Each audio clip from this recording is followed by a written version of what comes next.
7 vibration cycles every dark chosen ones must endure. Imagine waking up one day with the overwhelming sense that something in your reality is no longer right, but you can't explain why. Your relationships feel hollow, your goals lose their meaning, and the world begins to sound like noise instead of music. That's the first vibration cycle. It's not loud, it's not dramatic, it's silent collapse. And it's the initiation every dark chosen one must go through before anything else can begin. This isn't ordinary depression. It's not just burnout or existential crisis. It's your soul whispering, everything you built was a mask. And when you ignore that whisper long enough, it becomes a scream. That scream doesn't come from your mind, it comes from your vibration. Suddenly, the frequency you've been living in, surviving in, trying to thrive in, begins to reject you. You start losing things. Not because you're cursed, but because you're being stripped of the identities that are too small for who you're becoming. Click subscribe to this channel to get more profound spiritual lesson. In this first cycle, many dark chosen ones fight back. We cling to the familiar because the unknown feels like death. And in a way, it is. It's the death of the false self. The persona crafted for survival, for acceptance, for safety. But here's the thing. If you don't allow this death, you delay your rebirth. You become stuck in a loop of suffering disguised as stability. You perform normalcy while dying inside. Have you ever looked around and realized that everything you once prayed for now feels like a prison? That's the signal. That's the crack in the matrix. And when that crack appears, the real work begins not outside, but within. You're not losing your mind. You're losing the conditioning that taught you to betray yourself to belong. This first cycle is brutal because it isolates you. It quiets the world so you can finally hear your soul. And what you hear might scare you, because it doesn't speak in polite language. It speaks in fire. It says, let it all fall. You were never meant to be this version of yourself. And if you listen, really listen, you'll feel the tremble beneath your skin. That's not fear. That's remembrance. But here's where it gets deeper. The collapse is not punishment. It's preparation. The universe doesn't destroy to harm, it dismantles to realign. And what's being realigned is your frequency. You're being recalibrated to a vibration you've never consciously lived in before. That's why everything feels unfamiliar. Your soul is ahead of your body, your vibration is ahead of your identity, and it's dragging you into alignment whether you're ready or not. The dark chosen ones feel this more intensely than others because we carry codes of disruption. We were never meant to fit into systems, we were meant to evolve them. But you can't awaken others until you've shattered your own illusions. So the first cycle is necessary. It's not negotiable. And the more you resist it, the more violent it becomes. So I ask you, what are you still holding onto that's already dead? What version of you are you keeping alive out of fear of who you might become without it? Once the collapse begins, you'll notice strange things. Time bends, people disappear, synchronicities intensify. Your body may rebel illness, fatigue, insomnia. These are not symptoms of failure. They are signs that your energetic field is being rewired. The nervous system doesn't know how to process this new frequency, so it short circuits. That's when you must go inward. Breathe. Don't run. Don't numb. Don't distract. Feel everything. Because every emotion is a key. Every pain is a portal. And then comes the paradox. As everything falls apart, something beautiful begins to rise. A new awareness, a new presence, a new you, not the version of you that was shaped by trauma or expectations, but the version that always existed beneath the noise, the one that doesn't need validation, the one that remembers the mission. That's the secret most people never tell you. Your collapse is sacred. It's not a breakdown, it's an initiation. And if you can endure it, If you can sit in the ashes long enough without trying to escape, you will begin to feel the flicker of something ancient inside you. A pulse, a resonance, a truth that doesn't come from books or gurus. It comes from your bones. It's the part of you that remembers why you came here. Because you didn't come here to play small, you didn't come here to fit in, you came here to disrupt, to awaken, to embody a vibration that challenges everything false around you. But before you can do that, you must be willing to let everything false within you burn. The first cycle teaches you that your power is not in what you build, but in what you're willing to lose. And once you learn that, once you truly let go, the next cycle begins quietly, but unmistakably. You don't rise the way you fell, you rise differently, with less noise but more gravity. You start moving through the world not as someone trying to survive, but as someone who remembers. And that remembrance is the most dangerous thing in the world. Because once you remember who you are, no one, not a system, not a demon, not even your own ego can control you again. The friction of fire. Why? The second cycle forces you to face every shadow you've ever buried. After the collapse, there is silence, but it's not peace. It's the stillness before the fire. The second vibration cycle doesn't announce itself with chaos. It sneaks in quietly when you think the worst is over. When you've let go of everything that wasn't real, when you're standing in the ashes thinking you've passed the test, that's when the friction begins. The friction of fire. And this time, the battlefield is not your world, it's yourself. You see, the first cycle breaks the illusion. The second cycle breaks you, not to destroy, but to refine. This is the vibration of purification, and it does not negotiate. Once your outer world has collapsed, this fire turns inward, exposing every shadow you've ever buried, every mask you forgot you were wearing, every lie you told yourself to survive. The fire doesn't judge, it reveals. And what it reveals is terrifying, because it shows you to yourself. This is when the real spiritual path begins, not the Instagram version, not the love and light fantasy. This is raw, unfiltered confrontation with the parts of you that you swore you'd never admit existed. The rage, the jealousy, the bitterness, the pride, the self-hate, the need to control, the addiction to validation, the hunger for revenge. It all comes up not to shame you but to free you. Because what you don't face becomes your prison. And this fire is here to burn every prison down. But it hurts. God, does it hurt? Not because you're being punished, but because you're melting. Your old self is dissolving in real time. And it feels like dying because in a way it is. But death is sacred when it leads to rebirth. The fire is not here to consume. It's here to forge.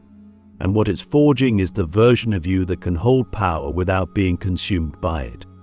Have you ever had a moment where you saw your own manipulation clearly? Where you realized you were projecting your pain onto others and calling it truth? Where your spiritual ego whispered, "I'm awake," but your actions screamed, "I'm still wounded." That's the fire talking. That's the friction. And you can't bypass it. Not if you're real. Not if you're chosen. In this cycle, everything becomes a mirror. Every person you meet triggers something buried. Every situation feels like a test. And it is. Not because the universe is cruel, but because you asked for this. You asked to awaken. You asked to embody your full power. And the universe said, "Okay, then you must be purified." And the purification doesn't happen in temples. It happens in arguments, heartbreaks, humiliations, and breakdowns. That's where your real temple is built, in the friction of fire. So what do? You don't run. You watch. You witness every emotion without flinching. You breathe through every judgment without collapsing. You learn to sit in the heat without trying to escape it. Because on the other side of that fire is freedom. Real freedom. The kind that doesn't need approval or applause. The kind that isn't shaken by loss or rejection. The kind that moves through the world with quiet, terrifying power. But here's the catch: this cycle will tempt you to turn back. It will whisper, "This is too much." It will seduce you with comfort.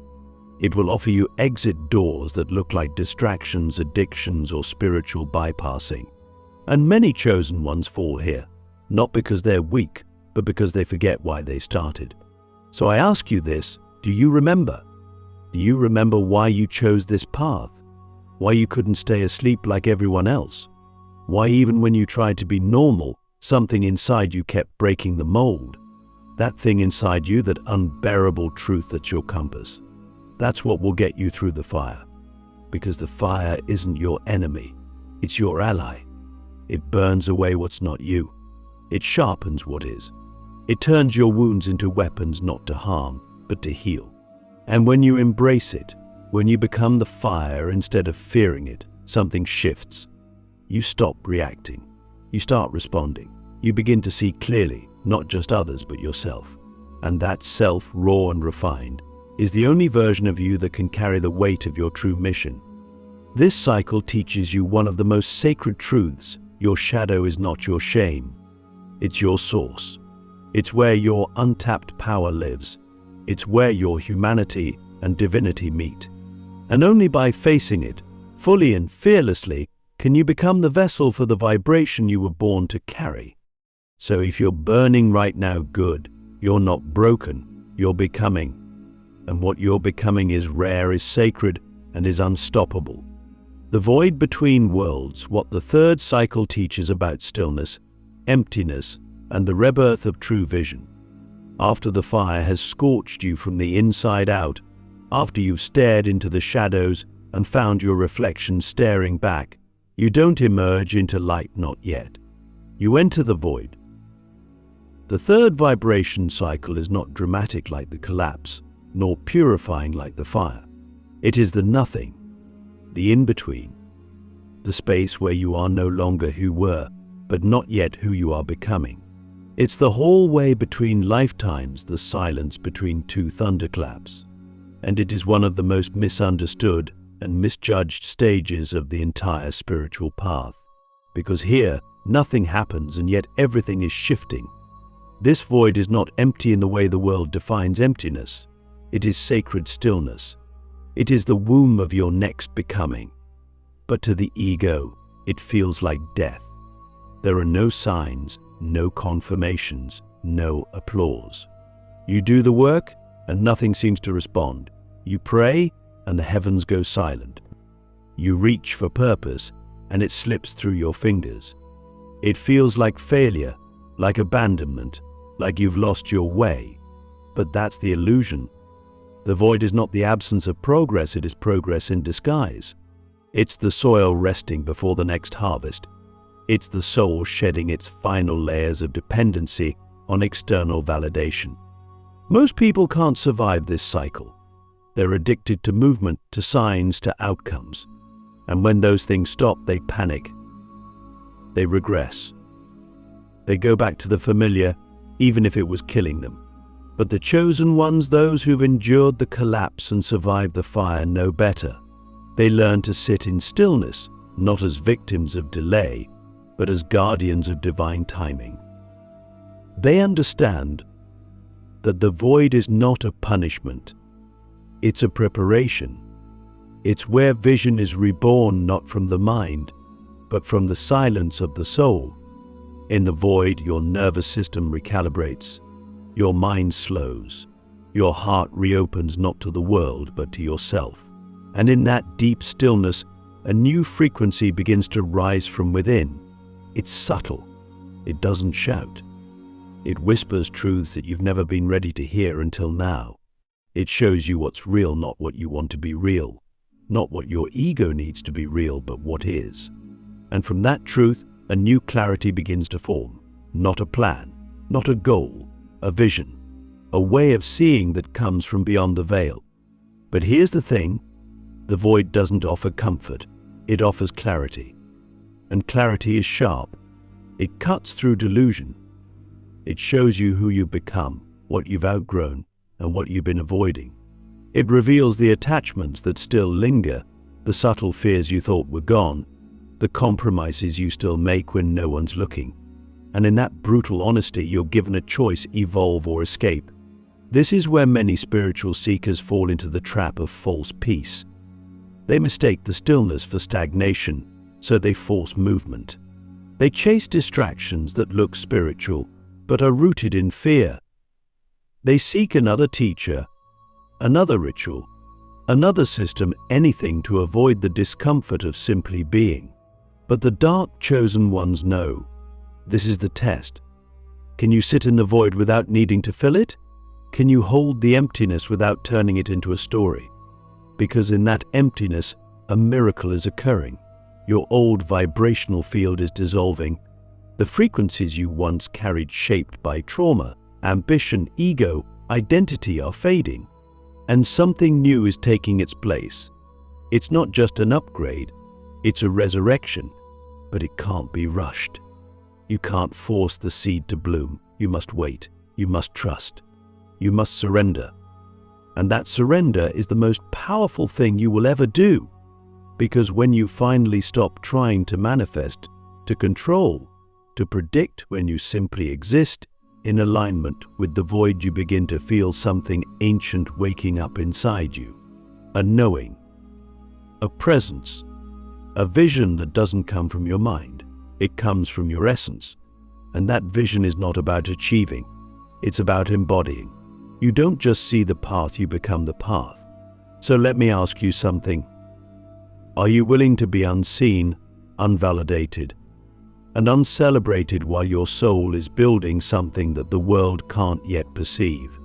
Because if you are, then you're not just passing through the void, you're mastering it. And when you master the void, you become untouchable. Why? Because you've learned how to be full in emptiness. You've learned how to stand in silence and still know your power. You've learned that your vibration is not defined by what you do, but by who you are when nothing is left. This is the cycle where your true vision is born. Not the vision that pleases others. Not the one that gets likes or followers. The one that terrifies you with its truth and liberates you with its authenticity. And when that vision rises, when it finally takes form within you, you will know you are no longer walking someone else's path. You are no longer reacting. You are creating, not from ego, but from source. And that is when the next cycle begins, not with noise, but with a whisper that feels like destiny. The rise of the inner sovereign. Why? The fourth cycle initiates you into unshakable spiritual authority. By the time you emerge from the void, you're no longer interested in pretending. You've tasted silence, faced your shadows, and surrendered to the formless. You've stopped chasing certainty and found comfort in uncertainty. And that's when the fourth vibration cycle begins, not with fanfare, but with a quiet sense of knowing. It doesn't feel like a breakthrough. It feels like coming home. This is the rise of the inner sovereign, the cycle where you no longer seek power, because you are power. You don't have to announce it. You don't have to prove it. In fact, you don't want to. There is no more desire to be seen, validated, or understood. That's ego, and ego has long been burned away. In its place is presence. Still, grounded magnetic presence. You walk into a room, and the energy shifts not because you intend it to, but because your frequency can no longer be ignored. You emanate something ancient, something remembered, something that reminds others of who they really are, even if it terrifies them. This cycle isn't loud. It's not about external success. It's about integration.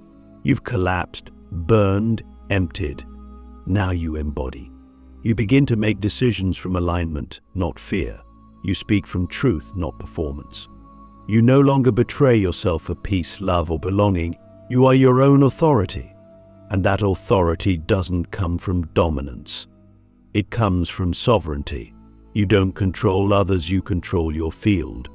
You don't react, you respond. You don't chase, you attract. And not because you've learned some strategy, but because your vibration has become so coherent, so alive, so real that everything false naturally falls away. This is the part of the journey where your boundaries solidify not as walls but as sacred edges. You no longer tolerate energy that dishonors you, not from hatred, but from clarity. You don't argue. You don't explain. You simply exit, not out of ego, but out of love for your path. Because now you understand your energy is sacred architecture. It builds worlds. And you will no longer allow it to be drained by anything that doesn't serve your mission.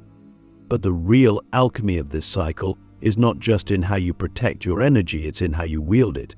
You begin to speak things into existence, not through force, but through frequency. You don't manifest like you used to, you command. You align.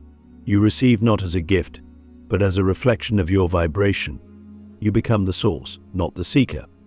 And yet you feel softer, more humble, more connected, because true authority doesn't isolate, it liberates. When you rise in sovereignty, you don't rise above others. You rise within yourself, and that rise creates space for others to do the same. You become a mirror, not of perfection, but of permission. The permission to be fully, unapologetically, divinely human. So let me ask you, what would change if you stopped asking for permission to be powerful? What would shift if you stopped trying to prove your worth and just became it? This is the final test, not of strength, but of softness, not of knowledge, but of embodiment. Can you hold your truth without needing to defend it? Can you walk your path without needing to explain it? Can you be sovereign without becoming separate? Because when you can, you become something rare, not a teacher, not a leader, a frequency, a living transmission. And that transmission heals without trying, awakens without forcing, and leads without needing to be followed. This is not the end of the journey. It's the beginning of a new octave. One where you don't just navigate vibration, you become vibration. One where you don't just survive the cycles, you alchemize them. And the world will feel it. Even if they don't understand it. Even if they never say it. They'll know. A sovereign just walked in.